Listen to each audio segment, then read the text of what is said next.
Hi guys, good morning everyone. Welcome back to my channel. Today I will discuss about pre-eclampsia. Pre-eclampsia क्या होता है उसके बारे में अपन आज डिस्कस करेंगे. जैसा कि मैंने आपके नोट कर रखा है. Preeclampsia is a multi system disorders of unknown etiology. और करेक्टराइज इसमें क्या क्या कंडीशन डेवलप होती है पेशेंट को. हाइपरटेंशन हो जाता है विद प्रोटीनूरिया के साथ में, यानी proteinuria known as the urine के साथ प्रोटीन का सेक्रेशन बाहर निकलना. After the 20 week of pregnancy के जब 20 वीक्स हो जाते हैं तब पेशेंट को ये प्रीक्लेम्सिया डेवलप होता है. प्रोटीनूरिया कंडीशन हाइपरटेंशन के साथ में. जो पेशेंट पहले से नॉन हाइपरटेंशन और नॉन प्रोटीनूरिक वुमेन्स होती हैं उनमें दिक्कत डेवलप होती है, उसे अपन प्रीक्लेम्सिया कहते हैं. पेशेंट को एडिमा हो जाता है और हाइपरटेंशन और प्रोटीन लॉस हो जाता है पेशेंट का यूरिन के साथ में.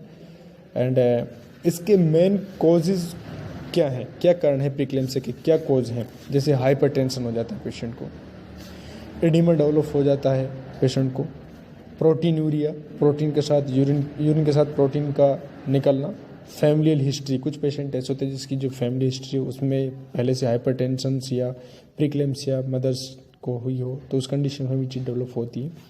या ट्विन प्रेगनेंसी है या डायबिटीज़ से पेशेंट सफ़र कर रही है, उन कंडीशनों में पेशेंट को प्रीक्लेम्सिया हो जाता है. या प्रेमी ग्रेविडा, पहली बार कंसीव किया है पेशेंट ने, उस कंडीशंस में भी पेशेंट को प्रीक्लेम्सिया हो सकता है. ओबेसिटी. अब इसकी क्लिनिकल फीचर्स की बात कर लेते हैं. क्लिनिकल फीचर्स में क्या क्या पेशेंट को होता है. जो 70% ऑफ प्रीक्लेम्सिया है वो अकर्स होता है प्रीमी ग्रेविडा में, जो फर्स्ट टाइम प्रेगनेंसी कंसीव करती हैं, या मल्टी प्रेगनेंसी या पॉलीहाइड्रोमिनोसिस या हाइपरटेंशन और डायबिटीज़ कंडीशंस के साथ में ये डेवलप होता है प्रीक्लेम्सिया.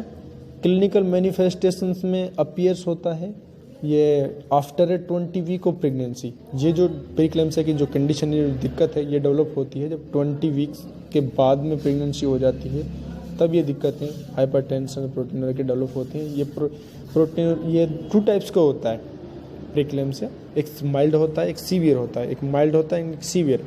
माइल्ड्स में अपन देखते हैं इसमें जो ब्लड प्रेशर है वो मोर देन 140 mmHg और 90 mmHg, but less than 160 mmHg. But जो 160 mmHg उससे लेस देन रहेगा और 140 से अबो रहेगा. This mild without proteinuria. इसमें यह कि प्रोटीन के यूरिन के साथ में प्रोटीन का सिक्रेशन नहीं हो पाता पेशेंट का, लेकिन जो ब्लड प्रेशर से 140 से अबो रहता है. और सीवियर में जो सिस्टोलिक ब्लड प्रेशर से 160 mmHg या उससे मोर, और डायस्टोलिक ब्लड प्रेशर से 110 mmHg या उससे more with proteinuria secretions, with protein secretion के साथ में. इसमें जो माइल्ड है उसमें प्रोटीन का सिक्रेशन नहीं हो पाएगा यूरिन के साथ में, और सीवियर में प्रोटीन का सिक्रेशन यूरिन के साथ में पेशेंट का होता रहेगा. जो यूरिन आउटपुट है वो कम हो जाएगी, 400 ml से कम हो जाएगी 24 आवर्स में. और जो परसिस्टेंट सीवियर इपिगैस्ट्रिक पेन रहेगा, पेशेंट को लगातार इपिगैस्ट्रिक पेन रहेगा, पल्मोनरी एडिमा डेवलप हो जाएगा पेशेंट का. अपन इसके सिम्टम्स की बात कर लेते हैं कि सिम्टम्स में क्या होता है.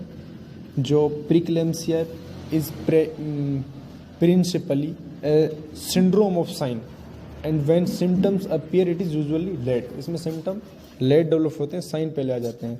जैसे माइल्ड सिम्टम की बात कर लेते हैं. स्लाइटली स्वेलिंग मिलेगी over the ankle in the pitting type में हल्की सी स्वेलिंग मिलेगी. टाइटनेस ऑफ द रिंग, अगर पेशेंट ने रिंग पहन रखी है फिंगर्स में वो टाइट हो जाएंगी. It is a early symptom of a preeclampsia या एडिमा. ग्रेजुअली द स्वेलिंग्स में एक्सटेंडेड, धीरे धीरे स्वेलिंग बढ़ती जाएगी to the face and abdomen walls, vulva and the whole body. धीरे धीरे जो स्वेलिंग है वो होल बॉडी में डेवलप हो जाएगी पेशेंट का. जो अलार्मिंग सिम्टम्स हैं पेशेंट के प्रीक्लेम्सिया में, जैसे हेडेक है, हेडेक भी specially frontal and occipital region पर डेवलप होगा. और डिस्टर्ब स्लीप, पेशेंट को नींद नहीं आएगी.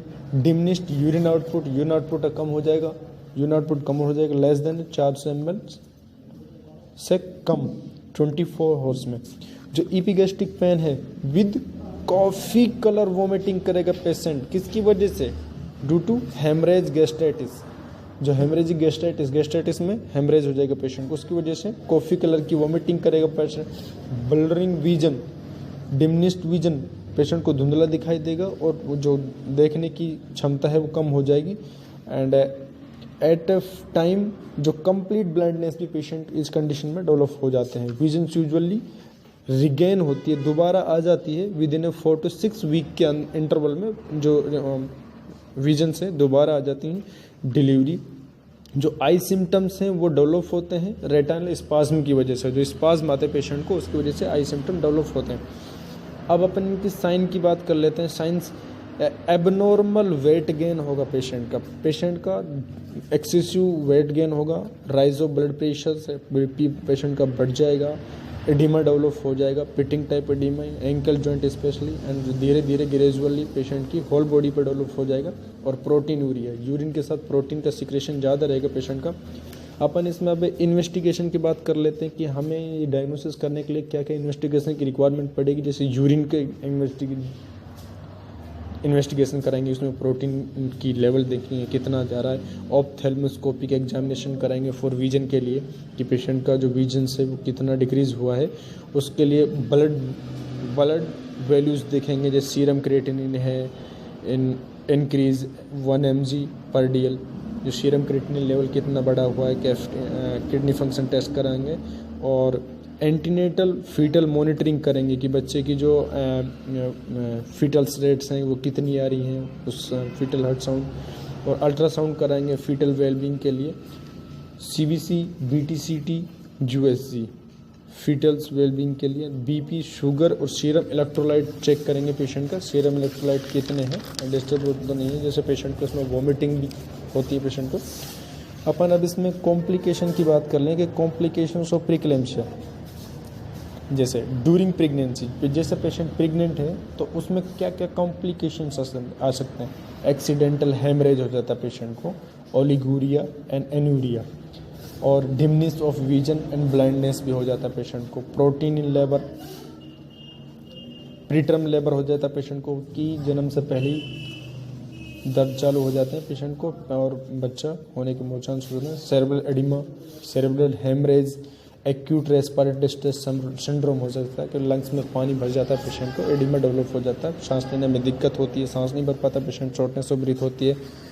और ड्यूरिंग लेबर के दौरान जो पेशेंट को अगर प्रीक्लेम्सिया डेवलप हो गया तो उसमें पोस्टमार्टम हेमरेज होने के मोर चांस होते हैं पेशेंट को। और प्रीपीरियम में अगर ये प्रीक्लेम्सिया हो गया तो इक्लेम्सिया डेवलप हो सकता है 48 घंटे के अंदर पेशेंट शॉक हो सकता है। Reduce the concentration of sodium and chloride का जो कंसंट्रेशन वो डिक्रीज हो सकता है। Sudden fall of in corticosteroids जो लेवल्स है बॉडी में वो सडन फॉल हो सकता है, डाउन हो सकता है। सेप्सिस हो जाता है, ब्लड पॉइजनिंग यानी TLC इंक्रीज हो जाती है पेशेंट की। और जो फीटल की देखते हैं इंट्रायूट्राइन डेथ हो सकती है due to the spasm of the uteroplacental circulation, जो यूट्रस है उसमें स्पाज्म, इंट्रायूट्राइन ग्रोथ रेस्ट्रिक्शंस हो सकता है, एस्फेक्सिया हो सकता है, प्रीमेच्योरिटी हो सकती है, यानी बच्चा है जो फुल्ली डेवलप नहीं हो सकता, वो कंडीशन डेवलप हो सकती है। और prophylactic measures of prevention of pre-eclampsia, क्या हम बचाव कर सकते हैं प्रीक्लेम्सिया से बचने के लिए, जैसे रेगुलर एंटीनेटल चेकअप करा सकते हैं, BP, वेट गेन कितना हो रहा है पेशेंट का वो चेक कर सकते हैं। Anti thrombotic agent like low dose aspirin ले सकते हैं 60 mg/daily, या calcium supplement 2 mg/daily, folic acid वगैरह, antioxidant, vitamin E, vitamin C, zinc, low salt diet ले सकते हैं, न्यूट्रिशनल डाइट ले सकते हैं, रिच प्रोटीन डाइट ले सकते हैं। और ये प्रोफाइलैक्सिस है, इससे प्रोफाइलैक्सिस की वजह से अपन बचाव कर सकते हैं प्रीक्लेम्सिया का। और जैसे अपन मैनेजमेंट देख रहे होते हैं प्रीक्लेम्सिया का क्या क्या मैनेजमेंट करना पड़े। अगर पेशेंट को प्रीक्लेम्सिया की कंडीशन डेवलप होगी तो अपन पेशेंट को हॉस्पिटलाइजेशन करना पड़ता है पेशेंट को, कि ऐसा ना हो कभी इक्लेम्सिया में डेवलप हो जाए और पेशेंट की एक्सेसिव कंडीशन ख़राब हो जाए। एंड तो उसमें मैनेजमेंट में क्या करेंगे, पहले अपन पेशेंट को रेस्ट देना है, रेस्ट देंगे तो उसका यूरिन आउटपुट इंक्रीज होगा और पेशेंट को रिलीफ मिलेगा। हाई प्रोटीन डाइट देनी है। अगर पेशेंट को पल्मोनरी एडिमा है तो उसमें डायरेटिक्स देनी है पेशेंट को, एंटी हाइपरटेंसिव ड्रग देनी है, जैसे लोबिटालोल की टेबलेट आती है 100 mg में, उसको बीडी कर सकते हैं, टीडीएस भी कर सकते हैं अकॉर्डिंग टू द बीपी। ये निकार्डिया टेबलेट होती है 20 mg में, टीडीएस कर सकते हैं। या if the BP above 160 mmHg and 110 mmHg diastolic, then given the labetalol के इंजेक्शन आते हैं 20 mg में, IV एवरी 10 मिनट में अपन रिपीट कर सकते हैं इसको। एंड निफिडिपिन 20 mg की टेबलेट आ जाती है, उसको रिपीट 30 मिनट में रिपीट कर सकते हैं। और मेंटेनिंग जो डोज है उसकी 4 से 6 आवर्स के इंटरवल में अपन उसको दे सकते हैं पेशेंट को। ये उसका मैनेजमेंट है। और अगर पेशेंट को प्री क्लेम्स डेवलप हो जाता है पेशेंट को अपन को हॉस्पिटलाइजेशन करना बहुत ज़रूरी है।